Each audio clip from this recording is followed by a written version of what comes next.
connected to the. Is that on? Yeah.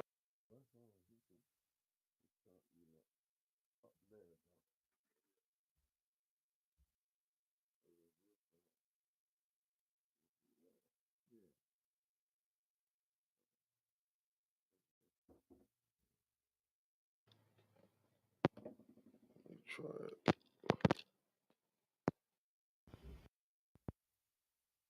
That one. Say something else. Yo, so we hook back in. Man, you got to plug that one on.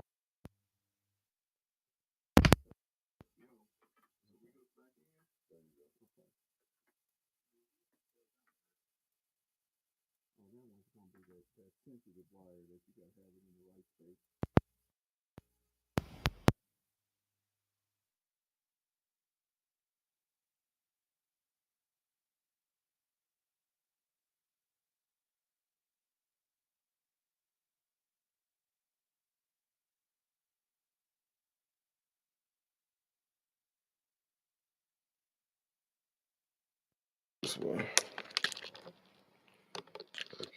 I keep enough of them. That's because you got to. Let's see. Yep, there you go, right there.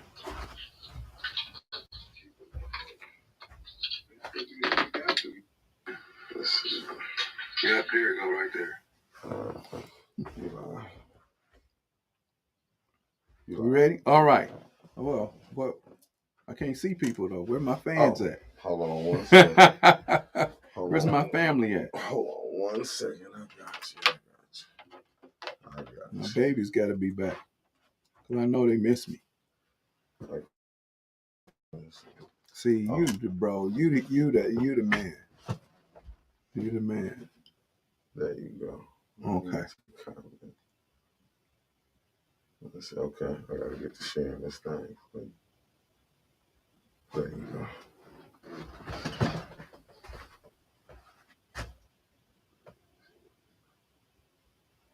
You good to go. All right. So what I was saying was I missed him last week because he sent me an email and it went to junk mail. And normally when you send an email, I never ever check junk mail stuff because being a school teacher, all the emails come to our regular email and no junk mail. So I missed y'all. So I apologize. I was ready too. And this week we're a bit delayed because I don't know if you can see it or not, because I was working in my house and I have one of these young men who loves to do type of interior decorating, whatever design, whatever, and he's laying this floor down for me in my kitchen. Does a wonderful job. We thought we could get done a little bit early, so we running a little bit late. So I apologize.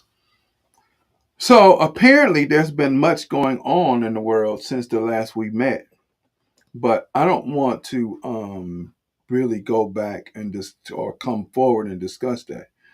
I am always going to be about what we can do to improve our conditions, right? So a couple of weeks ago, we started talking about the letters of Willie Lynch. There are going to be people that ride the fence about what happened, whether it was true or not, or whatever. So let me give a little bit of background. This particular person, true or not, false or not, is a person who set up the idea how to control and how to make a slave, which is really what his document was about. How to make a slave. So in his mind, his mindset, his mentality was you find ways to always pit people against each other. Dark people against light people, short people against tall people, uh, um, a woman with pretty hair that looks like it's a white woman's hair against a woman who's got naturally dark, thick, curly hair. And so you find any little thing in order to constantly pit these people against each other. Now, there'll be people that I say for the situation started in the 1700s. There's a city in Virginia named after him, and oh, the system don't really true. It's not really true, but you can tell by how we act towards each other that the system is actually true. No matter what we say, we cannot deny that many of us have biases that were inbred in us through this system against people that look like us. Who she thinks she is wearing that or whatever. Instead of, okay, she wearing it, it is what it is. It may not be the best look for that person, but they may have had the confidence enough to wear whatever it was. But at what point in time in that person's life did anybody say, hey, you know what? You have to dress a certain way. You have to carry yourself a certain way. You have to look a certain way, right? So when we talk about how much we lost so much through segregation. We wanted to be integrated.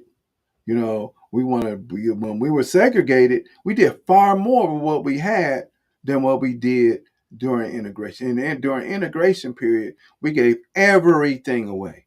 We gave away jobs. We gave away businesses. We gave away neighborhoods. We gave away so much stuff when we decided that we wanted to be part of someone else's ideology instead of being part of our ideology. And they were very, very clear that the once you made the choice to come over here and live with us, well, we don't want you to be in our neighborhoods. And they did that, where people got crosses burned in their neighborhoods, where people got all kind of stuff happened. Get out of here. Oh, there's my sister. Hey, Uncle Carl. Well, hey, family, how y'all doing? Okay. Oh, and Miss Mama Taliba, your husband is my brother. So you're going to have to get on my show one time because real soon, before you start your show, because I know you're supposed to start a show because I've been told. So I'm going to need you to get on the show with me because the last time I saw you, the oldest boy, the baby was just a baby. That's the last time I saw you because y'all had come by my house. And my brother brought over my nephew or my niece. I can't remember which one since I haven't seen the babies in a long time. And I was able to see you. Okay, so don't be telling me yes, sir. And then all of a sudden you busy. Then you doing your thing because I know you're supposed to do your thing because Uncle Mick said that you're going to do your thing. But I need you sitting over here with me too. All right, so we're going to make that happen. So, but again, right? I know I just went around a circle around the block, but y'all got to follow me because that's how I think. The undeniable focus of the Willie Lynch letter and the processes that he used was to constantly find at any moment anything that was going to constantly keep us at war with each other over anything. He taller than you. She shorter than you.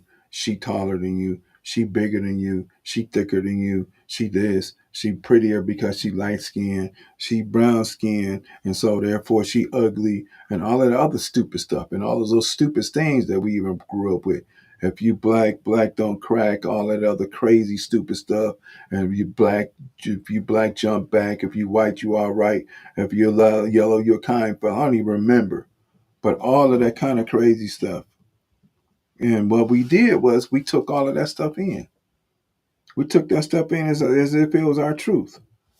And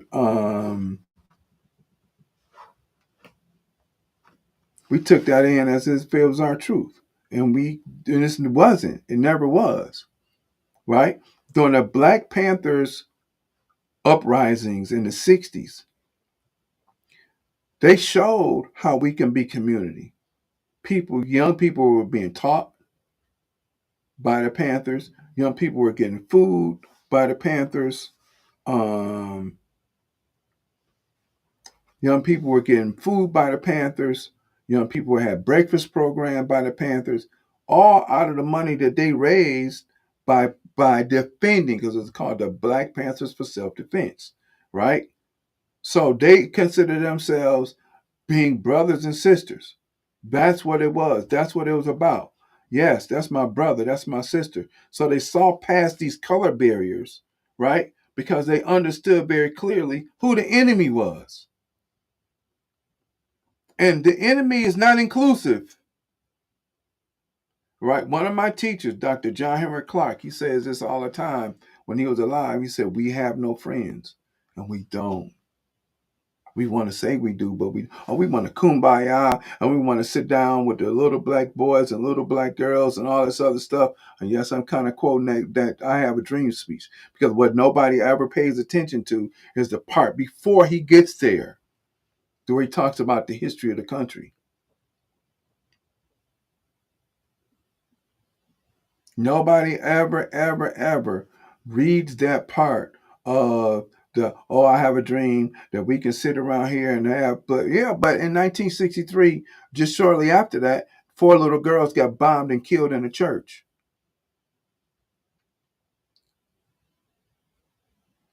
That was in September. September, I want to say 17th. The March on Washington was August 28th, 1963. Dr. W.E.B. Du Bois, who left the United States and was discussing with the United States, one of our greatest scholars and thinkers, moved to Ghana, received his citizenship, and he died on the same day in Ghana, 1963. Yep, he was just born. So was I.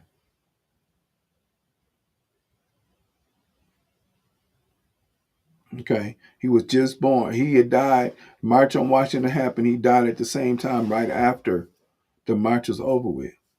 And that was the first time in Ghana after when he passed that they had rain in Ghana. Not that they hadn't had rain before, but in that particular time. So he died, rain. March on Washington, death, rain. Du Bois' death in rain. 95 years old. And his work is some of the most scholarly work that I'm going to have to sit down and read, just because it's going to give me fresh ideas about what I want to bring to us. Man, I don't care nothing about the reconstruction of America. And I get it. And I like how you said it, Mr. Lewis. But it's the reconstruction of us as a people, because we live in a society. We don't live in a culture. We've given our culture away. They call it a melting pot because they only take what they want and they're leaving the rest. And we're the ones that we decided that we're going to run to somebody else's idea and now look at us. And we have to also pay attention to this, please. All of the stuff that they show us on social media, right? And I had to make an analysis myself. All the stuff that they show us on social media. They show us these things, my man. They show us these things that are always the bad light, right? So one thing that I begin to pick up is how these young brothers go, and I don't know how they buy their cars and whatever, they had this stash of cash, and they always want to call quote unquote catch gold diggers, right? And I saw good afternoon, Mama Taz. I saw this one brother do it several times with this girl. You know, a bunch of different brothers do it, and they have cash, whatever. And then that's the thing that attracts our women, right? Those are the things that attract our women. This dude got a car. His car is nice. I know I'm gonna be rolling around. If he got a car, then he got cash, and I'm gonna be rolling around in his whip or whatever, and all this other stuff. And I'm just gonna be all up in there because he gonna he just gonna give me the cash. He's just gonna give it to me. And then when they point out to the women that they're this way, that you only want to be with me because of this, there's a couple things that I'm saying to these brothers. And I'm definitely gonna go back to the Willie Lynch letter, because it's something I want to point out to us as a family about that. Because this is all involved, right? So we keep on talking about the reason why we're all divided. Well, that's part of it, right? So now, if I'm a young man and I'm trying to get a woman, then that's what I'm gonna do. Is I'm gonna pull up on her and let her think that I got a bunch of money, which I might have, or I'm gonna let her think that I got a sweet car, which I might have, but how much substance do you have as a young man? You don't have no substance as a young man. Because if you walking up to a woman and she says she don't want to be bothered with you, and then you turn around and show her that you got money, and then she jumps on it, she doesn't have any substance, and you don't either, because you're exposing not only her, but you're exposing you. Now, I'm going to say this. That falls on us as the elders to teach. Hey, you got to be better than some dude who want to roll up on you with some money. And you got to want to be better. And as the brother, like, why are you trying to sit out there and so-called think you're exposing these women when if you have some sort of consciousness, real consciousness about yourself, what you're doing is you still, oh, we're just going to show these women as gold diggers. But you ain't nothing either, because what are you doing? What are you teaching on the other side of that? You're not even telling her, hey, look, you know what? I got it. Um, I might give you something for your troubles. Here's maybe $100 or $200 or whatever. I'm gonna give you something for your troubles, but I'm gonna take you to the library and get you a library book. Or here's a book that I'm gonna give you out of the back seat that in this sweet car, whether it's mine or not, out of this sweet car. So then you want to expose her. And then I saw one where they even took it even further, where this young man was intimate with this girl in his car. And instead of saying no, you went on and took the prize, and then you want to dog her out. See, this is the mindset that this whole part of this not no hit no culture, but the part of this divisiveness, this separation has caused us, that there is no humbleness and humility. There's no respect for the woman, right? And the woman doesn't have enough respect for herself to resist this dude in the car and walk on by. And it ain't everyone, but it's enough that they show. And here's the deal: in real media, because we don't have no real media outlets, right? In the city of Flint, there's only one. I don't know much about the Flint Journal anymore, but the Flint Courier, which is one of my friends writes for, and I call her Madam President. So if she's watching, check the Courier out, because they're black owned, writing about black things, and we need to support it if we in the city, right? But that's all. Meanwhile, the mainstream media, YouTube and everybody else, because I'm doing this in order to get likes, because I don't like me, so I want other people to like me. You showing that this woman is a low moral standard, and you as the man, so that you even lower than her by trying to lure her into something, whether you trying to get at her or not. And if you ain't got it because you got to ball out and you got dollars and you got a car, then you real weak. But this is what's happened in our community that shows us that we don't have the level of morality with all of the churches and all of the mosques and all of the other centers of higher learning that we're supposed to have, that we don't have morality if you're willing to do these things for likes as men. Because you're not a man. You're a little boy. That's what you are, is you're a little boy playing with toys. And these are little girls playing with Barbies. And this is what we come down to for likes. It's not about helping, because you could have just very well said, you know what, I'm not even going to take advantage of you, especially this one thing that I saw. I'm not going to take advantage of you like that. All because, no, baby, you got to be better than that. But why would you set her up for something like that in the first place? Because if it was my daughter and she did it and I found you, it's going to have a problem. We're going to have a different outcome. First and foremost, I'm going to be on my daughter's head because she was on a low level stuff like that. And she should know better. Because I taught her better. And I taught her that somebody else's money and stuff is not yours. And they're going to take advantage of you. I have a daughter who can sing, and she can sing. And what I desire for her is that she pursues it. Cool, no problem. But guess who your manager is? And there ain't gonna be none of these wild parties you're going to, and all of this not happening. And I'm gonna be at every meeting. You're not gonna be there by yourself because people are gonna take advantage of you because we become insane, and we actually act like we don't know why. We've lost our minds, and we don't know why. Malcolm said, "If you lay with dogs, you get bit by fleas," because we want to transform ourselves into something that we're not, and don't want to accept what we truly are. So anyway, this is going to make some people very upset, but go read it for yourself. There are two things that people that don't look like us are very afraid of. Number one is a black man, which we can very clearly know that by the number of times that black men are incarcerated, done poorly in school, treated poorly in school, all of that stuff, all of it. You can go take a look at for those statistics for yourself.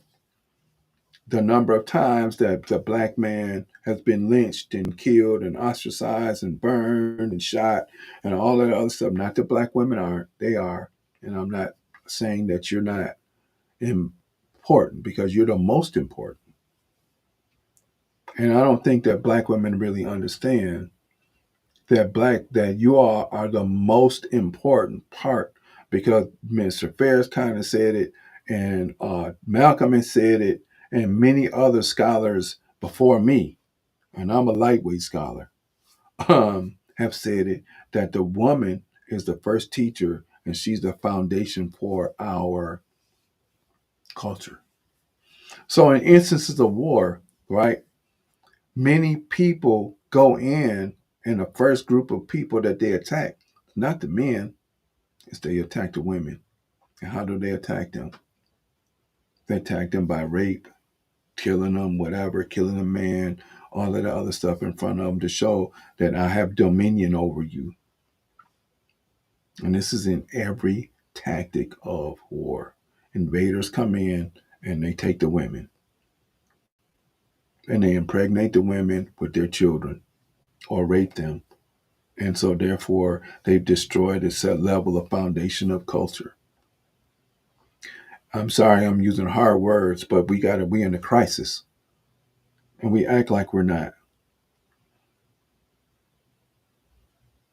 So, understanding this, the attack was if you destroy the foundation of the family, then you'll deliver to me a young man or a young woman with brute strength but cannot think and will not fight. Let me say it one more time. I want y'all to be very clear about what I said. You'll bring to me a young man, a boy, with brute strength, but he cannot think and he will not fight. So if the mother, has the foundational years with the child, and in those foundational years, she tries to uplift, raise the child, bring the child up, and it's constantly destroyed.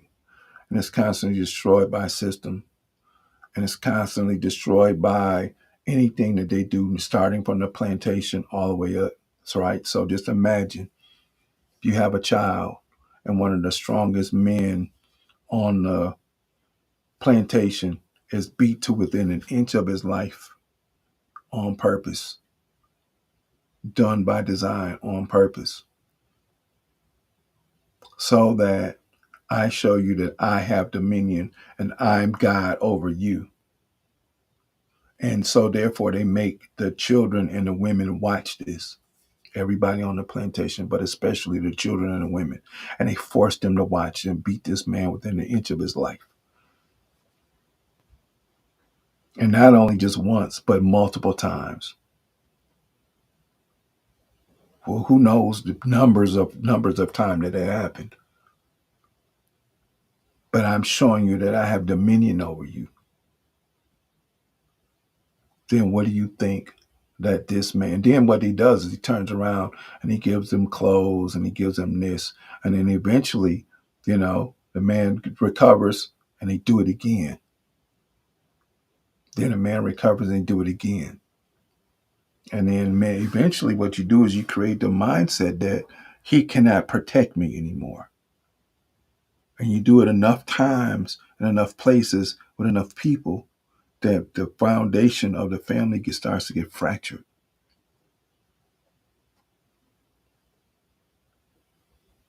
This is the foundation for which they laid back then. It still continues to today.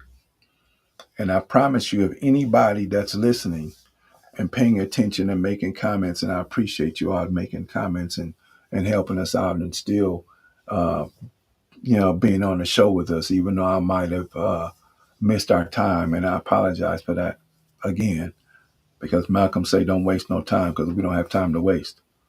Um, and I'm sorry I missed last week, but we back on the grind. I ain't missing it no more. So the next time I have to be away and I have my stuff, I know where to look. I'll be looking in junk mail because I typically don't look in, but I got it now.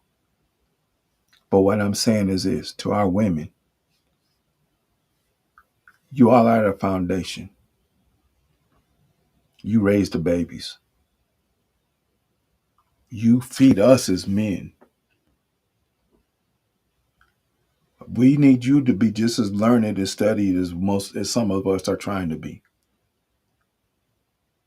You have to know that you're the person, that you're the being that is being attacked, because you are the foundation for our family.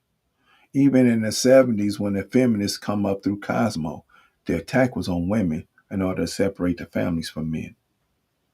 Cosmo was a big one. Gloria Steinem. Go look up the facts. I'm not sitting around there just saying stuff just to be saying stuff. I'm not talking just to hear myself talk. If that's the case, I can look in the mirror and do that. And I don't have to waste Uncle Mickey's time and y'all time being on here talking about stuff just because I want to talk. Go look it up. All of that bra burning and this and that and other. And we're supporting our black women were supporting white women's position. Now, I ain't mad if you take your bra off. That works for me. I don't care. that hey, that don't just because y'all are beautiful no matter what. But you supporting somebody else's position, and yet she never supported yours. As a matter of fact, one of the persons that put in Planned Parenthood was a white woman, and they put it in our neighborhoods so that we can abort our children. They weren't talking about aborting no babies. Their population is not growing. Understand how this works. Their population is not growing. Ours is. No matter what. Despite the duress and all this other stuff. So in the 60s, when ADC became important, age-dependent children, I don't know what it's called now, guess who they targeted? And guess what they made sure of? They made sure that they targeted black women, and they made sure black men couldn't be in the house as support. Why? Because then what happens is if I give you money and a roof over your head so you can get Section 8 for your child and you, then eventually if your child is out of order because there's no man in there to bring order, then guess who the real daddy is? Guess who the real daddy is? Not the man you had a baby by, but the man that paid for your roof over your head to make sure you got food, all that other stuff. That's the daddy. That's who the daddy is.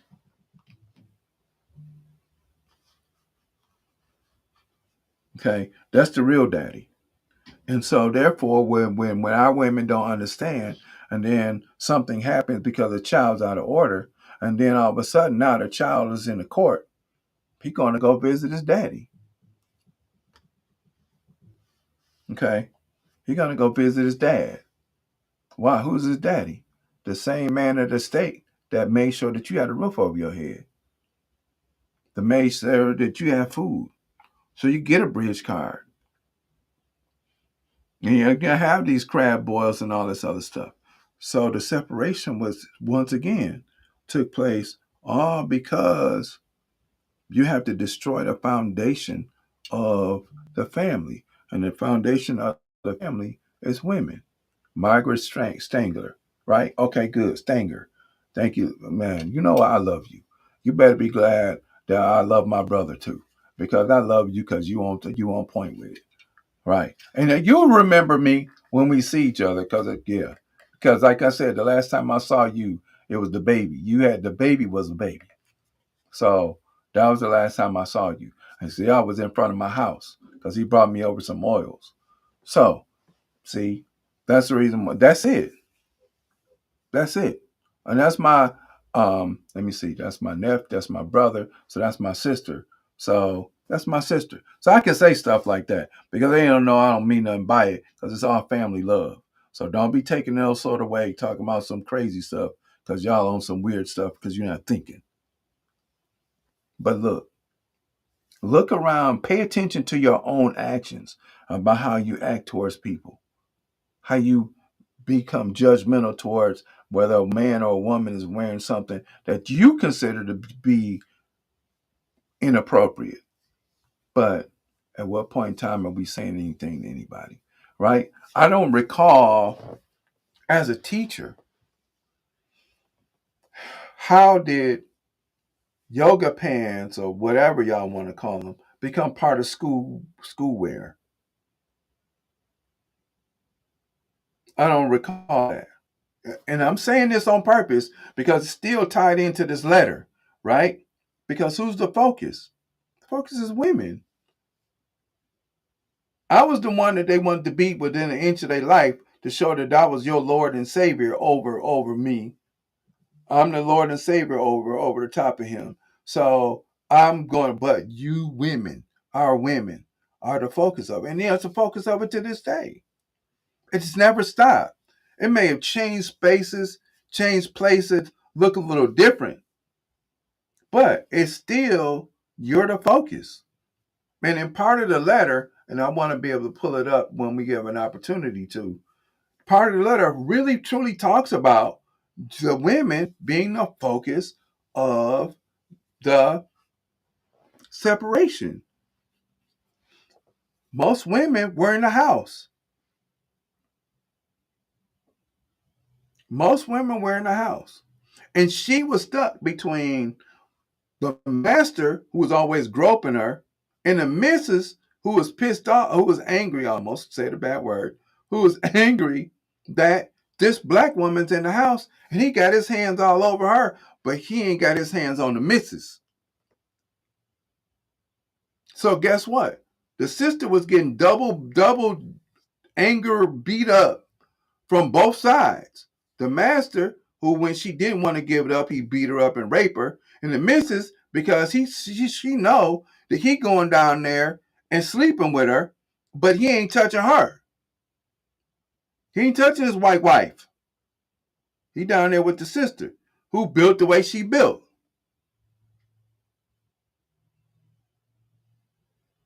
and he all in love with it. Part of it is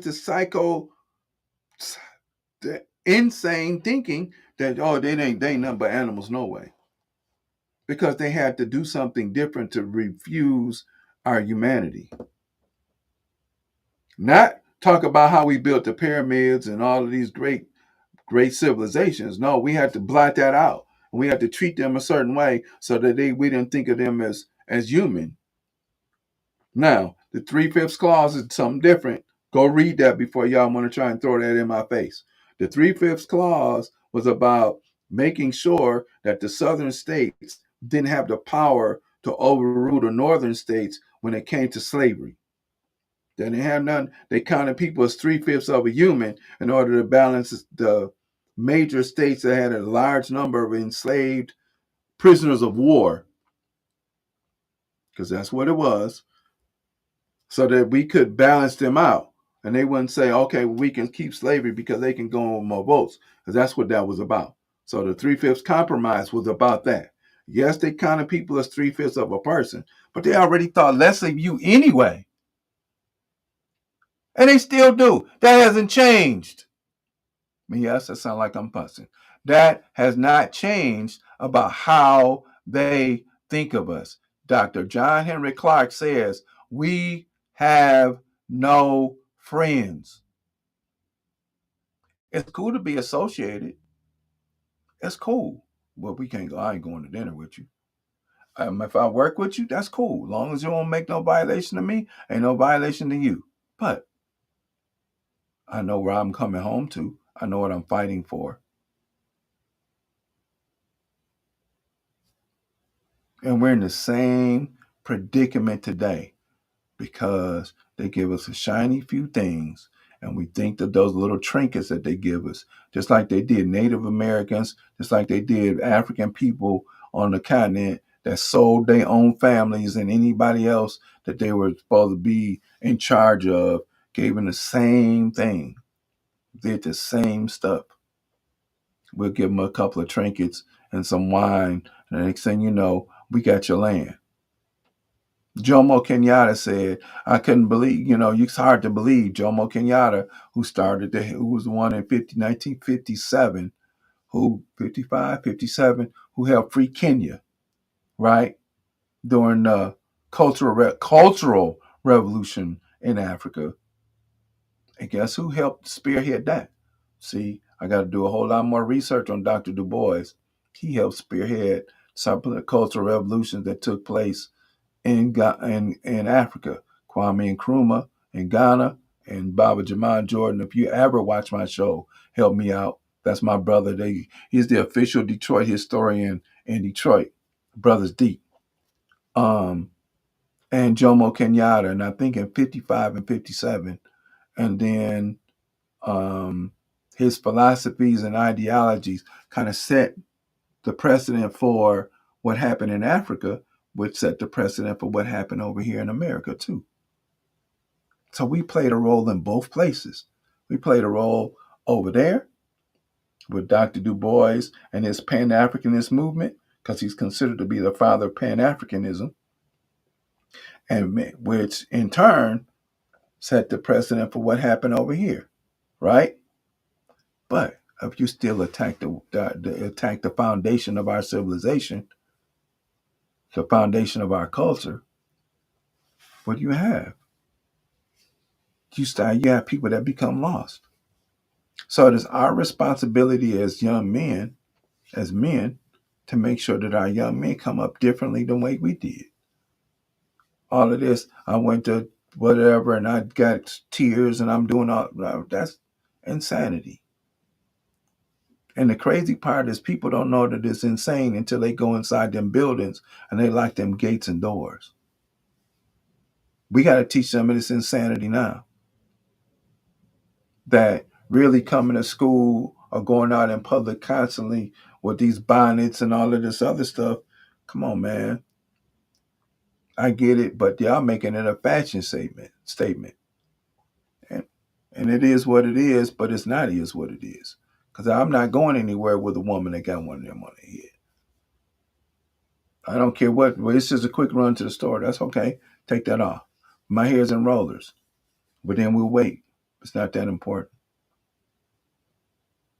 And I get it's just quick and easy to put on the yoga pants or the workout pants because but you attracting attention. But it's just what you want in the first place because that's the reason why you wear it out. Well, I can't come to the. I should be able to do what I want to. Then so should a man. So I want y'all to understand how this psychosis from this situation is affecting us, right? So what's our solution? Because I'm always about solution. I'm never one of those persons that's gonna sit around there and say, "Hey, we got a problem. Y'all know what the problems are. Y'all are smart enough to know that. But what's the solution? Do you buy your daughter's yoga pants for some dude at school to say something about her body and make her uncomfortable? Now, part of it is they can't help what they build like. I get it. but they can't help how they're dressed. I'm not saying they got to be, but it would be great to have people dressed in African clothes going to school. I'd love it. That's not the school culture, but that's our culture if that's what we choose to accept. But be mindful about what they look like, and be mindful that there are other people that are not going to treat them like babies. They see a curvy little girl in the fourth or fifth or sixth grade, and they figure she grown. So, oh, she a woman. She built like one. She about it. No, that's because we've been laying with fleas too long, and we think like fleas. We don't even think like dogs no more. We think like fleas. But where did this come from? Because if you give them shiny little things, and I gotta find this other video for you all that came out in 2009, and this video was done by this brother in Tennessee, and I loved this video. As a matter of fact, I had a copy of it on the CD, and I think somebody took it and they may still have it, and hopefully they learned something from it. He talks about how they use stars and other people that have a measure of success, and they use them in order to influence what we are and what we do. Now we got millions of so-called internet influencers out here, and they get into workouts and they losing weight and this and that and other. And I've seen some beautiful women and nice looking brothers who do all this other stuff, and they get their bodies together. But what other message are you giving people? If you have that many influences where you don't have to work a regular job, then you can also be influential enough in order to deliver a message about being careful. But see, we don't have that type of consciousness. That requires that we study. That requires that we do self-examinations. That requires that if we get bit by a flea, we kill the flea.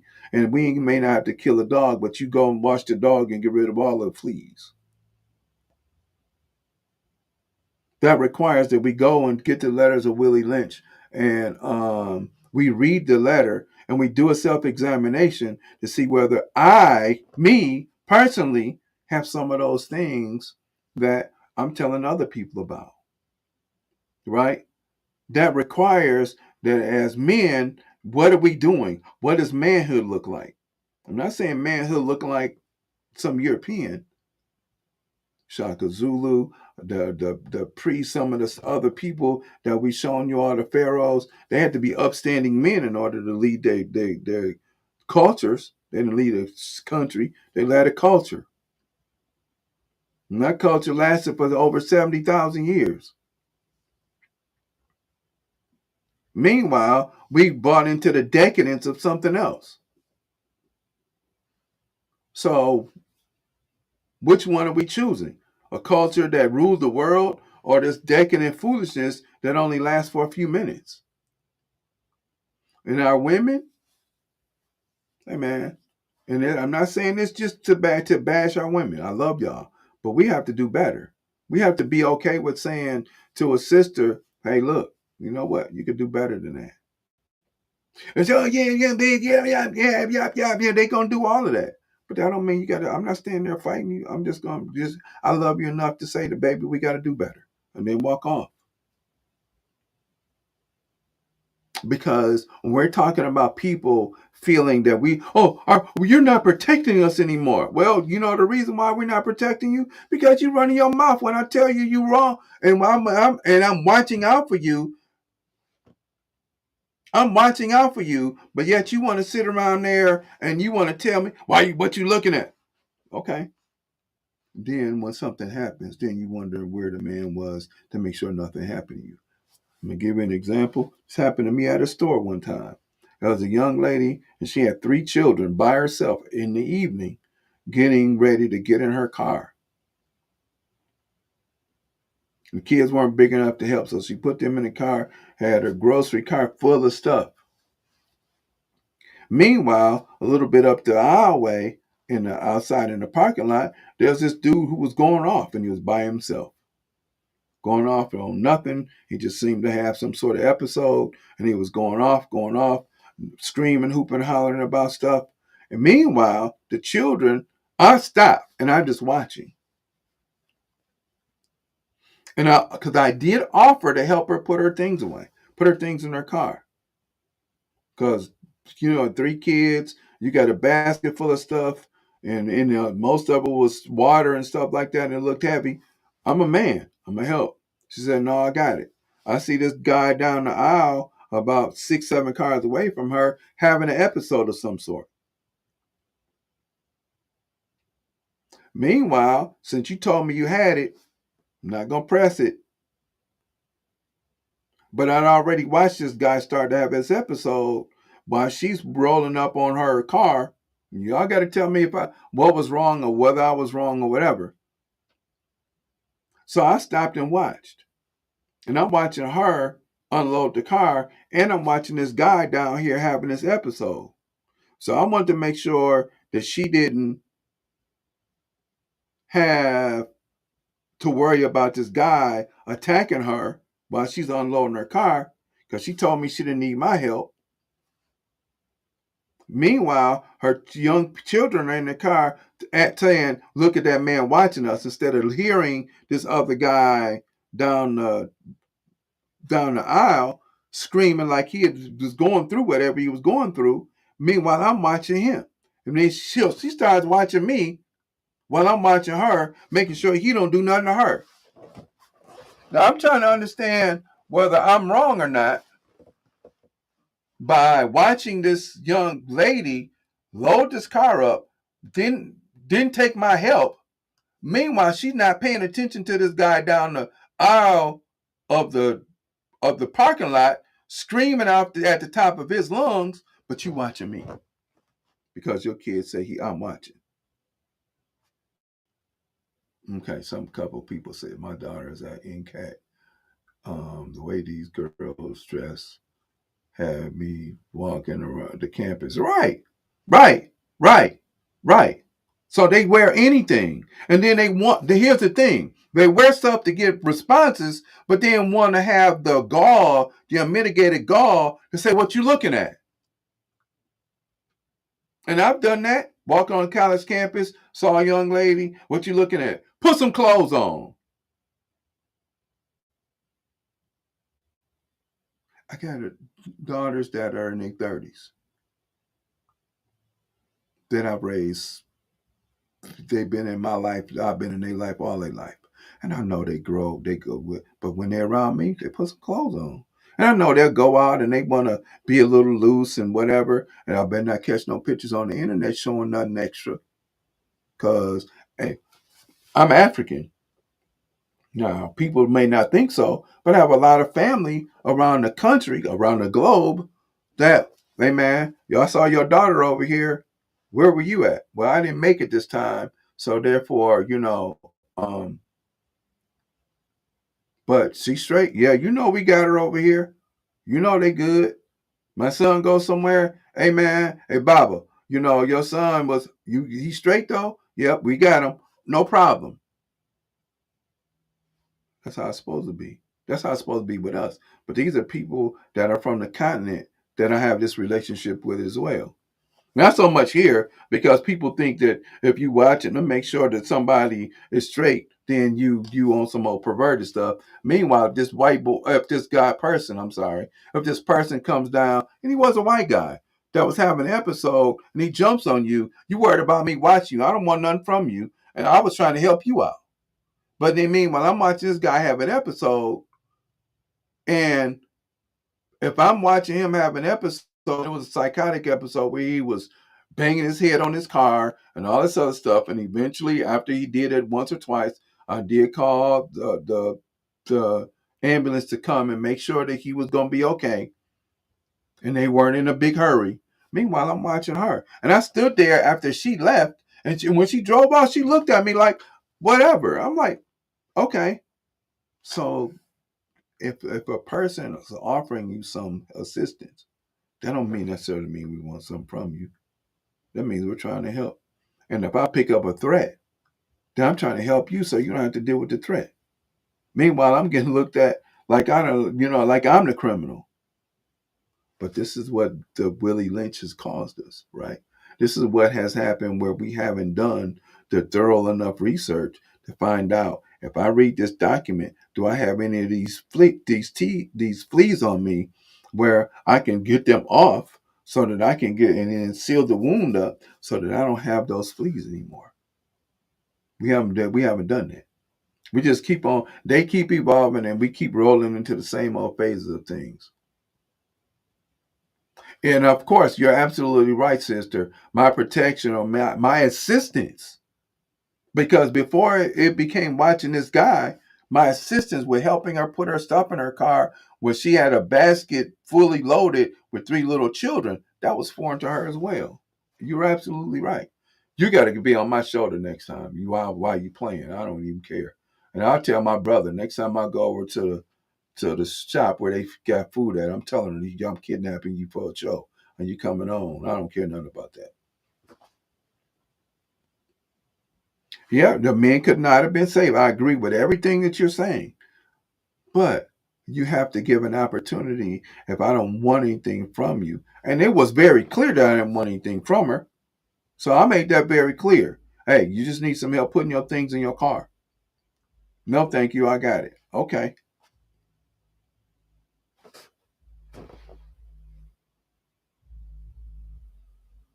Done the same thing for elderly white women. Oh, you're such a nice man. Thank you. Elderly white women by themselves at the store in the evening. Two plus two. Now she might have saw me as something else. She might have had a two ancestral flashbacks of being on a plantation or whatever. Okay, I'm sorry, that was a bad joke. But whatever. But we have to stop. And I agree with what you're saying. And especially if she grew up in a family where men were not safe. I get that. But at the same time, if somebody says, "Hey, can I help you to put groceries in your car?"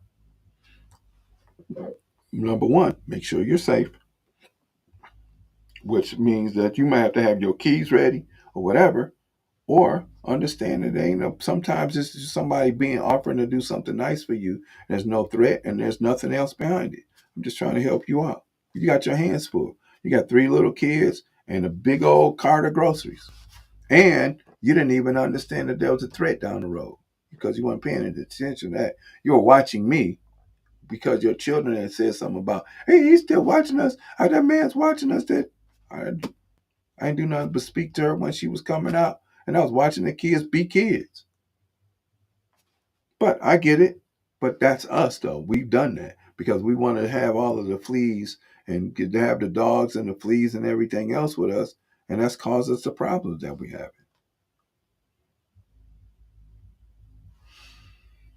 Oh boy. Anyway, but so we've got to change that. We got to work on changing that. We have to change that.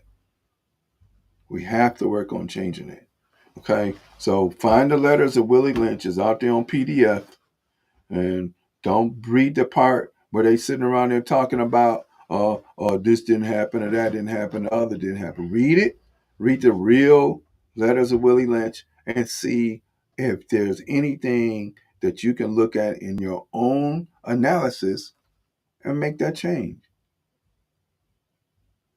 And that's important. And then the other people around you, because I know when I've done that with some of the young people that I was tutoring and I was helping out through stuff in their life, they sat around there and was like, "Hey, look, I didn't know nothing about this. I didn't know I had these own biases about my own family, about myself, and about other people that I thought I was close to, and they didn't." Because I made them. You got to take a real hard look at you too. And if you have biases, these biases, that's because this matriculated into your being. I mean, it's become part of who you are. Have we got anybody else that's saying anything on that, big bro? Anything worth commenting on? Not so far. You talked to you answered Mark Hutchinson. Yeah, I told him. So what do we do, bro? You just tell them that you can't wear that, but they're gonna do it anyway because it attracts attention, and that's low level stuff. So at what point in time do women that we love y'all start saying, "Hey, look, you got to change how you operate"? I'm not saying you got to be Muslim. I'm not saying you got to be this because Muslim wear different garb. I'm not saying none of that. But you got to have a level of self-respect for yourself that you're not being that you're being not being provocative because people got is low level weak minded, right? So if they low level weak minded, what it is they're gonna always think, well, I can wear what I want to. You should be able to walk around the joint naked. But guess what? We in America, with all of the K's, we're not in a safe place, and we have to learn how to be safe with each other. And we're not doing that anymore. Hey, that's Uncle Mick. Period. I was kind of surprised that I didn't get a phone call from him saying, "Hey, look, I sent it. Where you at?" But that was my fault because I didn't look in the junk mail. I looked in the regular mail because I send stuff to him regular mail. I didn't look in the junk mail, so that was my technical ignorance. That was my fault. So I have to take the L for that. All right, but family, we have to go get that document and we have to look at it. And there's a bunch of other documents that we got to look at because even if you look at the document of the Bill of Rights and all of the other stuff, there's only 3 amendments that apply to us. Nothing else applies to us, and those apply to us minimally. If you get caught and you get a felony, it's a wrap.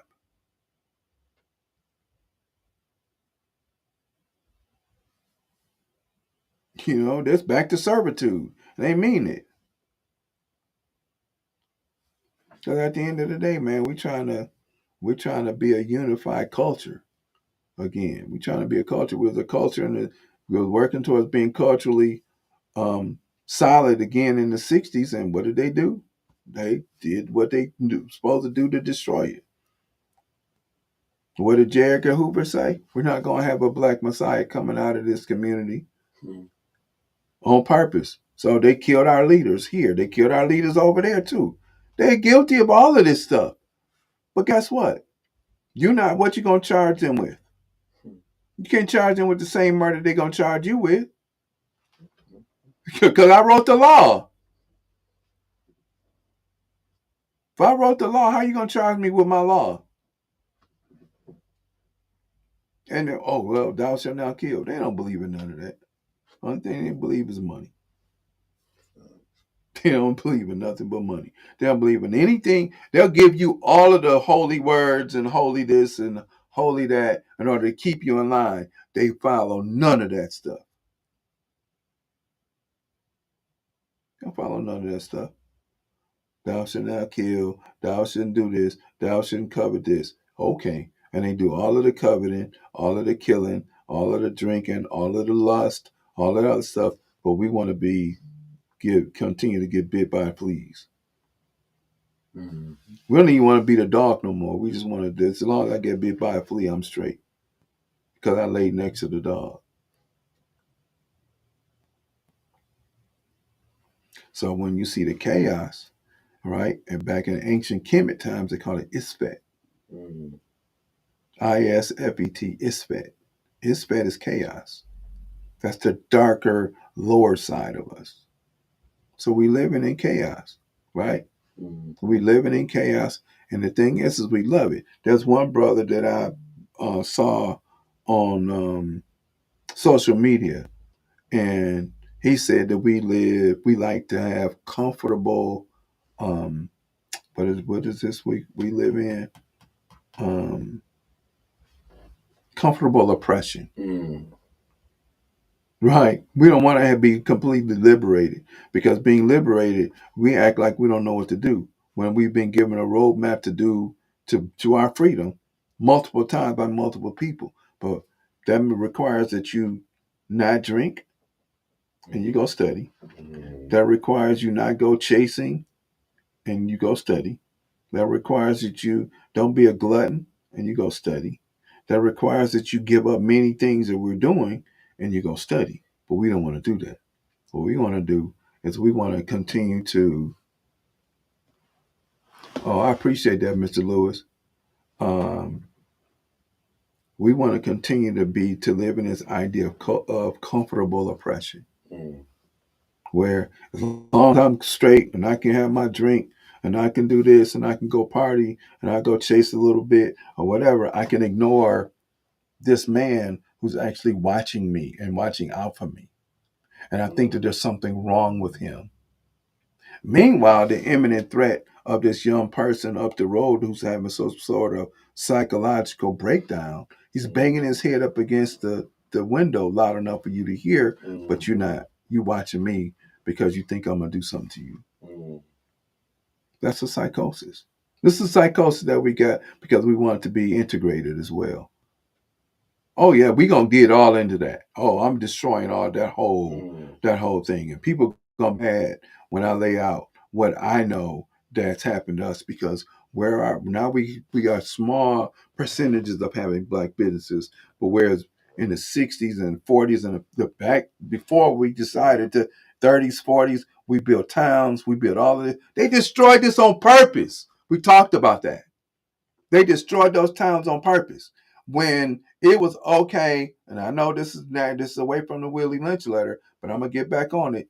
Okay, they decided that they were going to come up with a marketing plan to get our monies, and they did it. Oh, y'all want to be with us? We're gonna take all your money. You want to be with us? We're gonna take your house.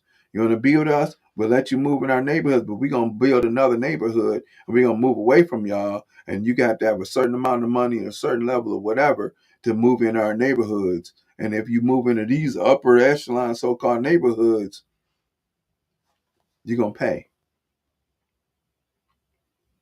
because we were doing what? Chasing the dog with the fleas. Mm. We ain't even like our own dog no more. What was that you brought up a couple weeks ago? We thought their ice was colder than ours. Yep. We thought their ice was colder than ours. What the kind of insane craziness is that? But that's what we did. And all of that, oh, I want to fall in love with somebody that don't look like me and all this. Muhammad Ali, I just saw an interview that he did with somebody. Said, you want to be with your kind. Jewish people want to be with Jewish people. Catholic people want to be with Catholic people. Why do you want me to be with you? I want to be with my own kind. But my own kind has to show a level of sanity. No, I'm not saying that somebody can't find somebody else to fall in love with and it be whatever it be. But no, I might have to get I get McCarl Lewis. I bet that's somebody I know too. I'm glad you on, bro. I appreciate that. And we don't like it ourselves enough in order to understand that we need to be with our own kind. Our own we how am I fighting with you every single day? Over what? And we fighting over absolutely nothing. We're not fighting over the stuff we should be fighting over. About you come up with an idea and let's make it happen, and then we're gonna argue about the best way in order to implement it. That's the only thing we should be arguing about.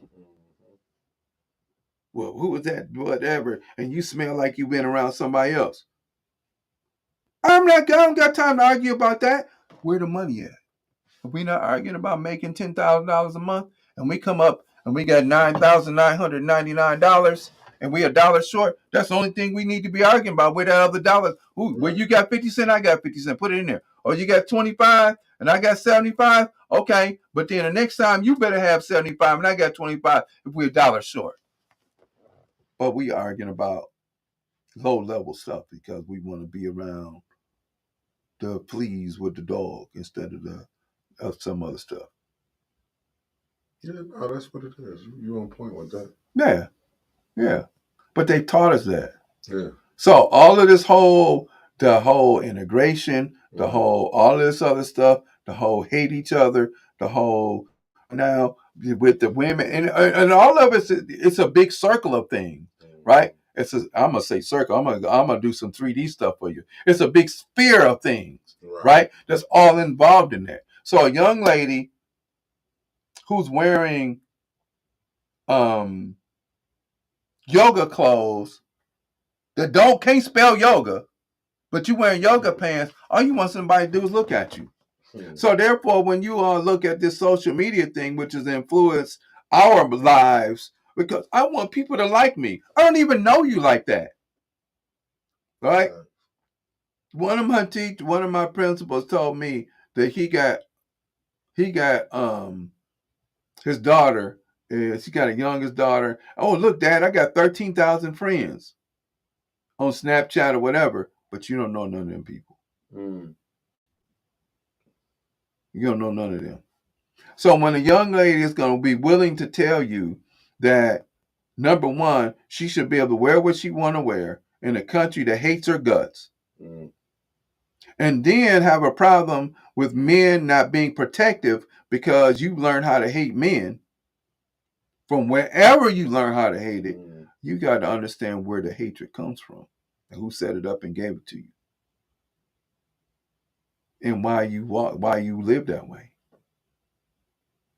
Because number one, you've been taught to hate yourself. Number two, you've been taught the only value that you have is what you physically have to offer people. Number three, all of these so-called influencers look at what they're wearing because they want to show you, especially they do fitness, right? They do fitness, but they're not telling you any historical background to make you a better person. They go, oh, I'm showing you how to work out and I'm wearing these clothes. And then if I'm that's my brand. But how is it your brand and your body is different than her body? So then when somebody else put it on and it don't look like that, then we hate them instead of saying, I'm physically not built like she is. Because there are no two women that are built physically the same. Nowhere in the whole world. And 500 billion women. I'm sorry, 5 billion women, not 500 billion. 5 billion women. Not none of them. And yes, I said it that way. Are built exactly the same. So all of these influences, what are you influencing? You're influencing absolutely nothing. Like I said, these young brothers out here doing this thing where you tricking women to come to you about a car and you got a car in cash, but yet you trying to find out if she a gold digger or not. You knew that when you saw her, but you worse than she is because you're not helping her. You're not elevating her any. You're not raising her status. But yet you get likes and you get paid for doing this, and you're just as much as a detriment to our community as anybody else because you're not doing anything positive once you find out, that you already knew that this girl was about the cash. And then why are we being okay with our women being about cash? Now, I'm going to mention the same thing that I mentioned to some other people, and I think we mentioned it before. And I had a discussion with somebody last week about it. Goldman Sachs, ladies and gentlemen, especially ladies, has $10 billion in money set aside for women, especially minority women, who run and operate businesses. But I'm willing to say, and I'm willing to bet, that the caveat on the other side of that is you better not have no man helping you run your business. Because if we find out, we're going to want all our money back.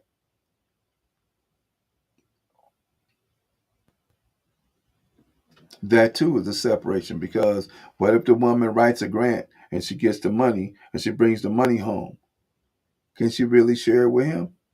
Is she really going to share it with him?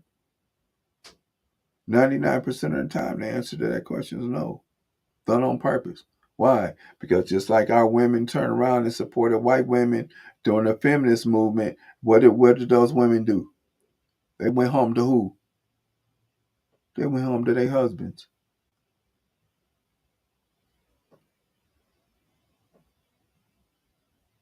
And if I'm recall correctly, Sister Taliba, you can look this up, because knowing you, you will. If I believe that Gloria Steinem was married when she was writing Cosmopolitan magazine. That every woman was reading about what?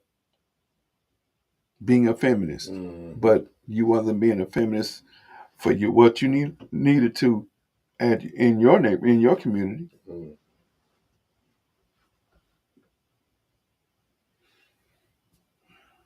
So, ladies and gentlemen, it's been our hour. we could probably go on for some more, but we're not going to be holding up for the, we'll have more next week. And next time, I want to see if we can look at some differences about how we act. And I want to see if we can pull up a couple of those videos with these gold digger cats so we can smash that stupidity. Because that stuff is just dumb. Oh, we will. Yeah. I just want to be able to hit on that so people understand. And man, and it is about taking money out of their pockets because you're not doing nothing to elevate the sister when you run into her. Yeah. I mean, yeah, you're right. Cause like I said, I can't disagree with nothing you're saying. But I know we as a people need to do better. Yeah, that's all I'm talking about is us doing better. All of these people that are influencers and making millions of dollars, cool. I ain't talking about losing your money or whatever.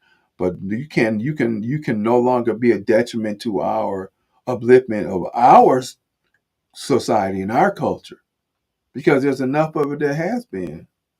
Yeah, no, you're right.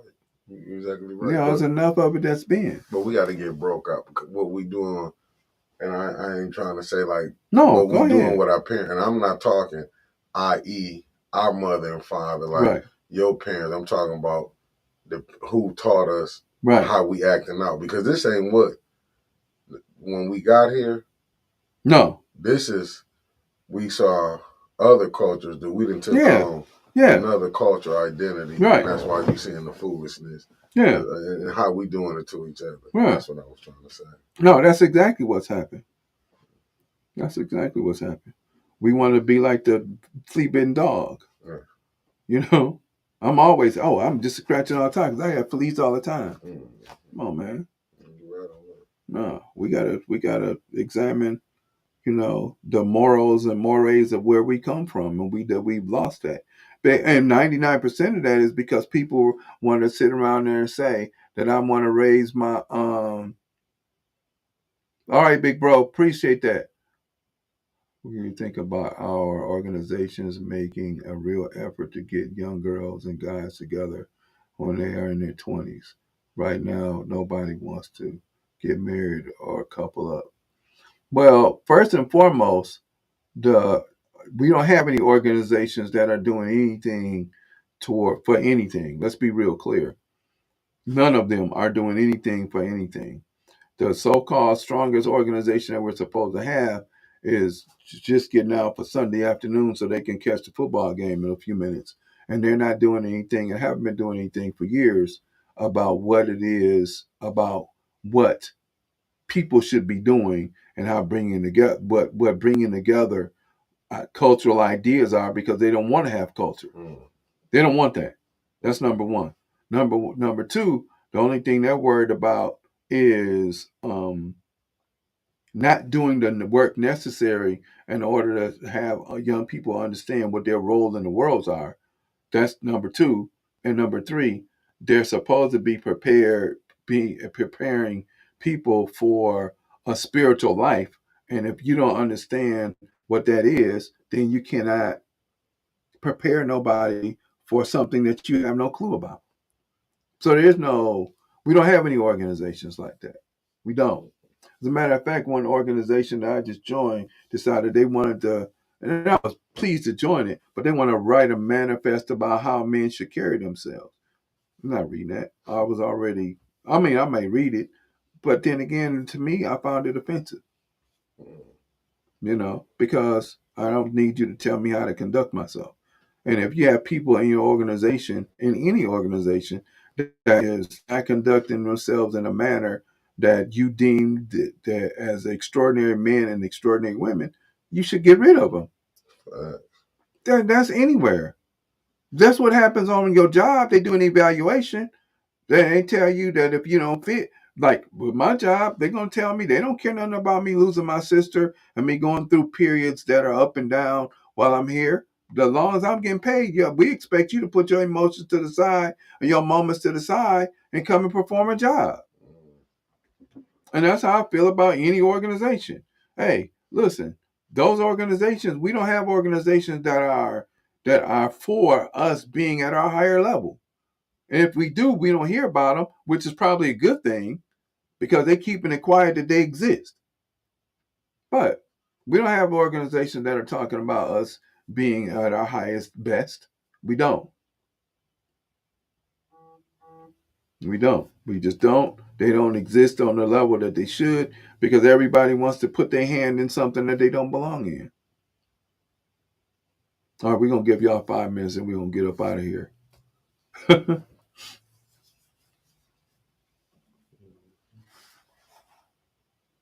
You know, they giving us some remarks over there because I said some crazy stuff. No, I'm watching the game. Yeah. Who you got? Who? What Washington game is? and Philly. They on now? Yeah, they on now. Him on at 3 o'clock. Okay, ladies and gentlemen. I love y'all.